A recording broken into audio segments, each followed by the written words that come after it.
ஏ பட்டு பைக்ல போலாம்டா நம்ம. வரலையா? ஏ நீ எதுல போற?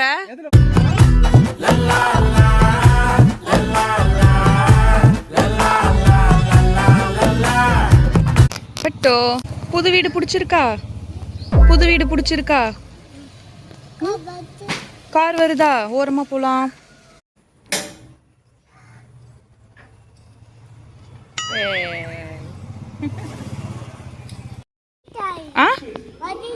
வீட்டு சாவி வேணாமா? வண்டி சாவி தான் வேணுமா? இறங்குடா, என்னவோ நீ டிரைவ் பண்ற மாதிரி. அங்கதான் உட்காரணும். அம்மா எங்கடா உட்காருது? அங்க உட்காருவா. அடன்னா அடம், பயங்கர அடம்.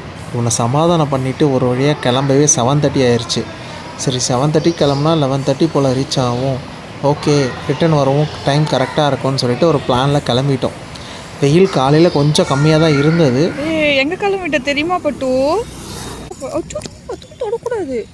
எங்கே கிளம்பிட்டோம் தெரியுமா பட்டு? இங்கே பாரு. No no no, do not open.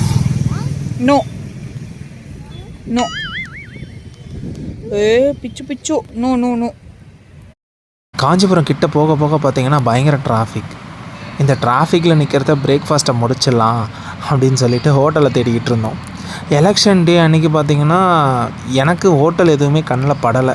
போகிற வழியெலாம் பார்த்திங்கன்னா சின்ன சின்ன ஹோட்டல்ஸ் கூட க்ளோஸ் ஆகிருந்தது. அப்படியும் தேடி ஒரு ஹோட்டல் கிடச்சிது. மார்னிங் பிரேக்ஃபாஸ்ட்டை சாப்பிட்டு முடிச்சிட்டோம். சாப்பிட்டு முடிச்சுட்டு ஆர்னி ரோடை பிடிக்க தான் எங்களுக்கு கொஞ்சம் டைம் ஆயிடுச்சு. ஏன்னா அந்த காஞ்சிபுரம் சிட்டிக்குள்ளார பயங்கர டிராஃபிக் வேறு. பஸ்லலாம் பார்த்திங்கன்னா பயங்கர கூட்டங்க. ஜனங்க அவங்களோட ஜனநாயக கடமையை செய்கிறதுக்கு இவ்வளோ ஆர்வம் காட்டுறதை நான் இப்போ தான் பார்க்குறேன். இதுக்கு முன்னாடி நான் ஓட் பண்ணியிருக்கேன், ஆனால் இந்த அளவுக்கு ஜனங்க வந்து கூட்டமாக போகிறத நான் இப்போ தான் பார்க்குறேன். பார்க்கவே நல்லா இருக்குது. போகிற வழியெல்லாம் ஸ்கூல்லாம் பார்த்திங்கன்னா மார்னிங்கே ஃபுல்லாக இருக்காங்க. எப்போவுமே வந்து ஆஃப்டர்நூனுக்கு அப்புறமா தான் ஓட்டிங் கொஞ்சம் நல்லா ஃபாஸ்ட்டாக நடக்கும். பட் இந்த டைம் பார்த்திங்கன்னா மார்னிங்குள்ளவே 50% ஃபுல்லிங் நடந்துருச்சு மோஸ்ட் ஆஃப் த ஏரியாஸில். இது கேட்கவே சந்தோஷமாக இருந்தது. நாங்களும் ஃபாஸ்ட்டாக போய் ஓட் பண்ணணும் அப்படின்ற ஒரு வேகத்தில் எக்ஸ்பெக்ட் பண்ண மாதிரி 11:30க்கு வீட்டில் ரீச் ஆகிட்டோம்.